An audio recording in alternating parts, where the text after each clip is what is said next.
Hi,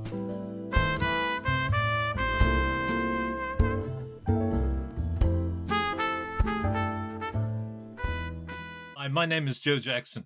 And between the years 1990 and 2000, I did hundreds of interviews with musicians for the Irish Times in a slot that was originally called the Joe Jackson Interview. When Paddy Woodworth, the newspaper's arts editor, launched its now legendary Sound and Vision double-page spread. The name above the title idea was his. And I once said to Paddy, "Why me, Lord?" I was joking, though editors do like to be addressed that way. Paddy explained that he chose me primarily because we both believed that the arts should be central to political debate rather than relegated to the sidelines, and that as such, popular music, as an outgrowth of popular culture, could and should be explored from a socio-political perspective. Either way, that slot, which if only because it was a 3/4 page spread in the Irish Times, became much sought after, and it could help sell out a gig, or so Tony Bennett once told me. And that to me was the added bonus, especially as someone who became an interviewer to meet my music heroes. I now had access to virtually any musician I wanted to interview, including longtime heroes such as Bennett, Ray Charles, and Joni Mitchell. And even if all I got was a phone interview, something I usually rejected because it didn't lend itself to in-depth discussion, I was happy to say, "You bet." What follows is one of my Irish Times interviews. Enjoy. Hello. Yes. Hi, B.B. King, please. Speaking. Hello there. My name is Joe Jackson. Well, how are you? A good Irish name for you. Yeah. Okay, I hope you've taken your Pepticon this morning. I need it. I feel very good. Okay, this is the Irish Times, and I do a relatively serious music slot here. I feel I have a great responsibility to my readers.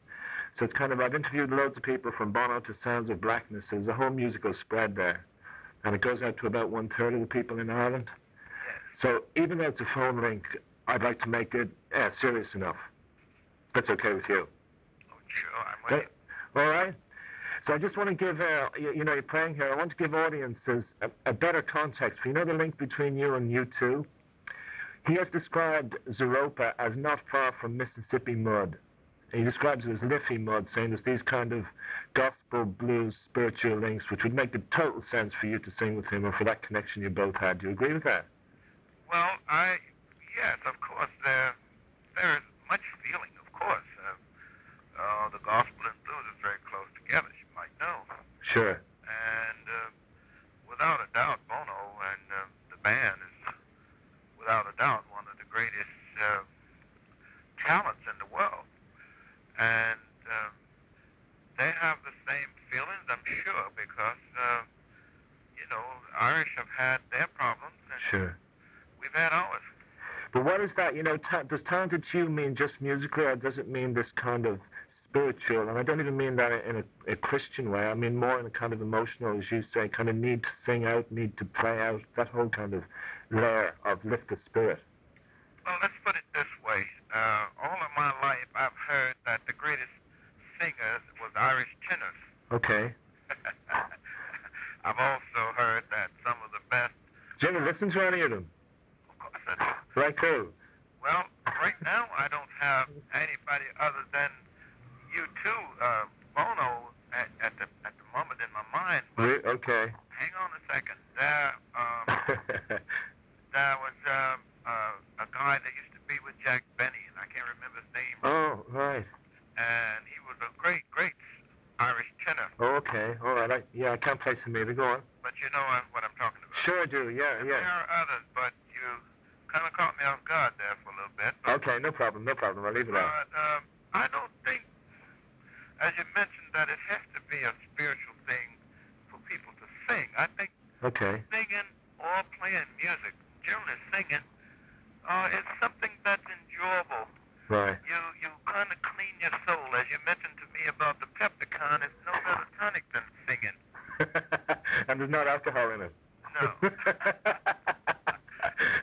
that is good. But for me personally, I might be a little biased because you too, without a doubt, Bono is, without a doubt, one of the great songwriters of today. And not only that, he's a great talent. He's a fine young man, and the whole band is fabulous. And to me, they're the greatest because they didn't have to do some things that they did for me, and they did them without me asking or anybody else asking. They did it because they felt it was something they wanted to do, and I'm grateful to them.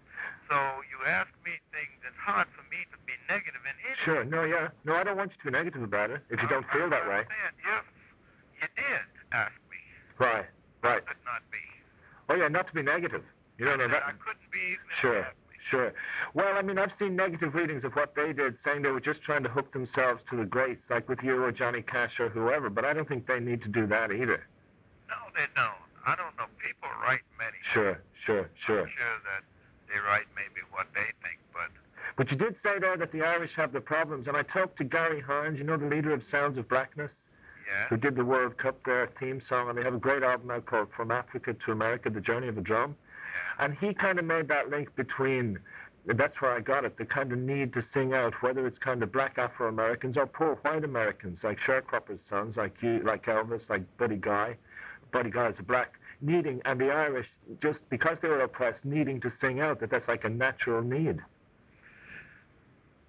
I don't know hardly how to comment on that no more than say I enjoy doing it. Right. And most of the people I know enjoy doing it. So whether it's a need, emotional need, or whatever it might be, it's just there. It is there. Right. We do it. Well, I also saw that, you know, you mentioned, I know you're in the famous St. John Gospel Singers. That was kind of a gospel base for you musically. It was, yes. Is there any truth to this suggestion by Gary Hines again that he felt there was an Irish influence on the call and response structures in American music, that some of the Irish hymns that were brought over, you know, the way you use it with guitar and voice, that this has some kind of like, and Bono even said the Irish were Memphis before he got there. Have you ever got any truth in that kind of thing? Do you know what my name is? Riley? Yes. That's a very short answer to my question. All right. But wait. My dad, I used to ask him, I said, he named me for one of his friends, a person he used to work for named Jim O'Reilly. All right. So I asked him, why did he take the O off? He said, I didn't look Irish enough. Well, to me you do. I don't see why not. But would you have been aware of that? Well, I didn't know what Bono meant, and I haven't. He's a friend, but I haven't asked him when he said in Rattle and Hum, the Irish were in Memphis before me.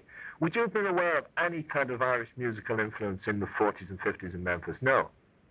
Well, I just mentioned one to you. But musical though. Well, he was a singer. All right. That's music to me. All right. He was a singer. Yeah, I'm talking about. All right. I keep trying to remember his name, but he was one that stands out more than anybody I can think of at the moment in my mind. Right. But I know I used to watch the show many times, and it was always commented that he was an Irish tenor. I just know he was a great singer. Right, right. Sorry, yeah? Go ahead. Is it true, you originally thought you would make it as a gospel singer, like apparently Elvis did in the beginning, and he wanted to be part of the Songbirds, that seemed to be just the name of many Memphis musicians, that you thought that's as far as you would go. Is that true? I have to put it this way. I found that before leaving Mississippi, my home state, that when I'd sit on the corners and sing, when I'd sing gospel songs, people would always compliment me highly, pat me on the shoulder, and say, "Keep it up, son. You're going to be great one day." Right. But they never tipped. They never tipped? No. But when I... So there's no money in gospel? well, I didn't say that. I said that they never tipped. All right. But whenever they asked me to sing blues songs, they always did. Sometimes give me a beer or something. Hang on just a second, please. Sure, no. We're packing, getting ready to go. I'm back with you now. Thank you very much. Okay. What I was saying is that, what I was trying to say was that when I sing gospel, they always, complimented me highly, but never tipped. Right. And when I sing blues, they always did. Right, right. So you can see the motivating force there. Well, we say, like, Elvis went from wanting to be a gospel singer to becoming the king of rock and roll. Did that ever make you angry? Did you ever feel he did that only because he was white? No. No? No. Why should I? We lived miles apart. He was another American. Okay. I didn't pay attention to what color he was. I wished I could have had the talent that he had and all of the, all of the know-how and the people that was around him helping. All right. I wish I could have had it. I would never be jealous, never be angry. I might be, I always say, wishing I could have had the talent. But not angry, because I see, I've talked to someone like Honey Boy Edwards, and he felt very much like that Sam Phillips ripped him off, and then when he focused on the white boys after finding Elvis, he let down the black musicians that he'd supposed to be backing. Let me put it to you this way. In America, there's something like 220-some million people. Right. Only 22 million, about 25 now, are blacks. Okay. So how could I ever be angry about something when the majority of the people are white? All the radio stations practically owned by white. Right. All of the TV stations, at least 90% owned by white. Right. So why should, and how could I be angry? Look at it, be angry any other way? Well, I also saw one very common factor between you and Elvis. Neither of you wanted to go back into overalls after you got out of them. Neither wanted to do what? To get back into overalls. You know, Elvis. Oh, no. I rarely wear jeans now. That's no, Elvis was exactly the same. You know that? I didn't know Oh, that. he swore. I rarely wear jeans today. Everybody be wearing jeans. I rarely put on. I don't wear them in the streets even today. I wear them around home. Oh, in right. the streets, I do not wear them. I see other people wearing them, and it's been the thing, and I say, glory be, but not for me. Well, that makes two of us. Yeah. I wore jeans enough when I was a boy working, so we both share that. You know, when you use things like, you use strings with blues, like 10 years before Thriller's gone, did anybody accuse you then of kind of the purists, or even maybe blacks, say you shouldn't do that with kind of Afro-American music? Did you ever? Listen to them. But they did feel that, did they? Some of them. I didn't listen to them like I don't listen today. Right. I've never gotten any trophies from blues purists. Really? And I haven't gotten any other way, so. Well, you have. You got a Grammy for The Thriller's Gone. Yeah, but that was from people that are my peers. Right. That wasn't from the public. All right. That was from my peers. And the things that has happened to me that have been supported by the public, they're the ones I try to please. But I would see when you mix strings, and a lot of jazz musicians got the same flack in the 50s. I don't know, there's some guy called Charlie, somebody did a red-covered album where he recorded with strings. I can't remember his name at the moment. And the jazz kind of buffs were saying that that was a betrayal, but I see that as extending the palette. Listen, the strings have been around for a long time. Right. The greats like Beethoven and Tchaikovsky and all of those people use strings. Right. So why can't we use them? That's always apparently been a longing of, an interest of yours to extend the blues symphonically. Of course, why not? Right, right. I've always thought that the blues had, from the beginning, been put down and got a bad rap. Right. Now, don't get me wrong, some of it, probably like some of the music today, deserve it. Okay. That bad rap. Right, what kind of stuff would be bad to you about it? I said some of it maybe did, because All right. It was said that blues singers, blues musicians would go work all week, go town on Saturday, get drunk, fight, Right. and then go to church on Sunday, pray for it, and start a routine on Monday. Sounds like an Irish Catholic. But I can't agree with that as a whole. All right. There's possibly some truth in some of it, but this blues singer today doesn't even drink. I haven't had a drink in 8 or 9 years, I suppose. All right. And I don't smoke, and I don't fight. Okay. I don't do any of those things that has been missed about a lot of the blues singers. So I guess maybe I'm just not what the blues singer should be. You're not the stereotype. Well, whatever. But I'll put it this way. I like the blues, and I like to sing them, and I don't see nothing wrong with a guy having a drink now and then if he feels like it. I don't care for fighting because that leads to wars. Sure. I hate wars. Is there any truth to this new story that Elvis was discovered selling speed to musicians at Sun? Did you do speed at Sun back in 1950, 51? Speed? You kidding? This is what they're now saying? Oh, no. This is the latest story that he wasn't making a record for his mama's birthday. He used to steal his mama's amphetamines and sell them to black musicians at Sun. Oh, that's a lie. Poor Elvis. I'll go as far as to say that's a lie. Would- Because I saw him many times, and every time I saw him, he was rehearsing. Right. And I never known him to sell anything but music Right. and goodwill. That's all I ever knew about him. Did he really kind of... I've been in Memphis, and I have some black friends in Memphis who told me that they don't think he was ever allowed into black clubs in Memphis. As a white boy... Segregation at that time. Yeah. The whole South was segregated. You wasn't allowed, if you were black, to go in a white club. Right. Whites wasn't allowed in your club. It wasn't something that he did. Right. We did. It was the establishment doing it. The Sure. police kept it like that. But we, black and white musicians, used to get together. That was places we got together. Really? Yes. Did you get together with him? Not in jam, but Right. there was many where we did. Right, but that's how Memphis was split. Apparently the blacks couldn't go up on the main strip certain days of the week, and the whites just didn't go down to Beale Street. That's not true. Is it not? Okay. That's... Beale Street was run by white people. All right. Beale Street? Yeah, All right. Even then? even then. Oh, okay. But let me try to make this. There were people that were very liberal from the very beginning. All of my life I've had white friends. Right. All of my life. And I also lived, of course you had to, according to the establishment, in the areas that was for blacks. Right.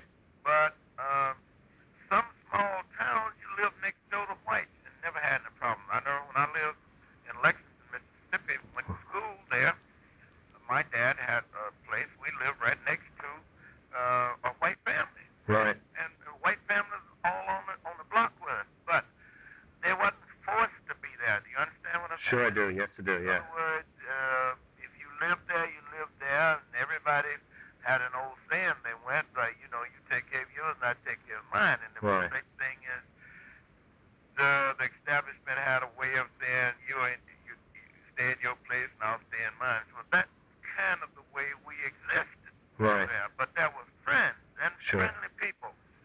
Now, when the integration came, then some of the whites, as well as some of the blacks, felt that they was forced to live here or forced to live over there, so naturally they resented it. Right. Now, in Memphis, trying to, I'm not so good today, so please. No problem. No problem. You should have taken your Pepticon. But no, you're doing fine by me. Anyway, to try and tell you, Beale Street was ran by liberal whites. Right. Some of them was Jews, some of them was Irish, some was Okay. Italian, and some, it was not all the same kind of people on Beale Street. Okay. And there was many blacks on Beale Street because the theaters was owned by whites Right. on Beale Street, but ran by blacks. Oh, I see. Right. And there was many bars when I first came to Memphis in '46. Many bars that they didn't sell liquor. You couldn't buy liquor over the bar like you would in Ireland or many of the places in the United States today. But you would go to the liquor store and get your bottle of liquor, go to the place and drink them. Right. And everybody did that. And the thing was, though, that the socializing was very minimal. Right. In sight. Oh, yeah. Like in public, you couldn't see it. There you got it. I see. But there were places that we did go. There was places we had after hour joints that we could go. We didn't do anything but play music and dance like most people do, but usually somewhere in the background might have been a private crap game going. And some very attractive women out front. You better know it. I know that. So that was the reason why we were there. That was the great inspiration for your great music then. Well, that's an inspiration today. I'm 68, but they still look good. In fact, they look better today than they did when I was 28. Well, I hope to say the same of you. What about, your songs like, do you get any flack from so-called modern feminists with songs like Paying Cost to Be Boss, where they say that the blues is kind of outdated in that way, that you even are misogynistic? I've seen them say that. Well, I wouldn't expect none left because the day is much different than it was then. So Right. if I wrote a song today, I would be more conscious of the kinder today than I was at that time. Okay. But I meant what I was writing. Sure. But you still sing it. Yes, I sing it. And do you get any flack from women in the audience? I get flack from people that are not in the audience. All right. So, yeah, I get flack from them. But everybody says things. At least I'm not using four-letter words. Okay. Well, also, and I'm coming down to the last few questions if you're packing to go. Sorry for keeping you so long, and I thank you for sticking with me. It is my pleasure. I'm glad to talk with you. Thank you very much. Now, this to the question of that blues has not become the voice of the neighborhood, of the black neighborhoods anymore. The whites have reappropriated, and it's now rap that black people want to sing. They use the four-letter words, and they do songs that are misogynistic. So, do you think blues has been killed by rap? No. Blues, as far as the blacks was concerned, was dead long before rap came. Well, that's that. Why, though? Because it reminded them, I've talked to blacks, and they said it reminded some of them too much of a history they'd rather forget. Well, some of them it did, but I'm still trying to tell them that everybody's got some dirty clothes in the closet. I don't think there's any race around that hasn't had something happen that they'd rather it didn't happen. Right. So by not talking about it, doesn't make it go away. Doesn't change it. Sure. So I don't let that stop me. Yeah, I know that I'm going to be rapped for a lot of the things I do or don't do, but I still try to do things I think is right to do. I don't see nothing wrong with singing as long as you're not putting anybody down or putting things down. And you make a statement like I paid a cost to be the boss. Doggone it, I did. What about, do any blacks ever say you should have done more songs that were political through all those years of like riots and all that in the 60s and the 70s? Did they want you? Sorry. I've had some to say I should have, but they wasn't in the background like I was, making money and raising money to help the cause. All right. And I did much of that. I didn't do a lot of marching, and I didn't do political songs. Right. Not a lot of them, but I did do work. And if you said everything that you have done to people, it would be like blowing your own horn. All right. Well, I think what you did was you popularized the blues without bastardizing the blues, if I may use the word. Well, and you made it, I'm a white boy. You made white boys like me love it, which is a big gesture. Thank you, but let me say this to you, please, before we hang Sorry. up. Okay. Is the blues when I was a kid, when I was a teenager, my fans was usually my age and older. Okay. So as I got older, they were still the same way, my age and older, until they got so many, certain age, till they wasn't living no more. So it was just about my age. Okay.